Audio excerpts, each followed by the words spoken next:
За бөмбөгийн тоглолтод Акулууд багийг оруулсан. Ариун болт. За ариун болт 3 он шилдэг гүйцэтгсэн. Түүнээс дамжлагын самраас бөмбөгийг сайн байр амжилттай авч чадсан. Зол жаргал. Од. За доош нь дамжуултыг Мөнхбаатар гэсэн бол Мөнхбаатарыг маш сайхан блок шот хийсэн. Мөнхбаатарын довтлогон дээр самраас бөмбөгийг дахин Хасын өргөд авчаацсан. Зол жаргалын 3 онооны шилдэг дамжтай болсон. 87-80 болгож тоглолтын тооны харьцааг 7 онооны зөрүүтэй болгож холдуулж чадлаа. Хасын дамжуултыг зол жаргал гэсэн боловч бөмбөг хамгаалагчдын гараас гарлаа.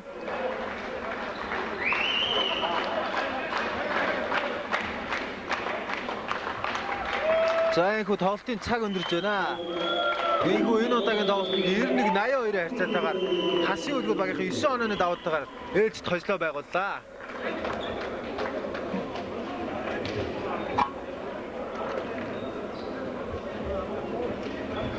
За энэ удаагийн нэвтрүүлгийг хамтдаа сонирхсан та бүхэндээ баярлалаа. Дараагийн нэвтрүүлгээр дахин уулзлаа. Түр баяртай.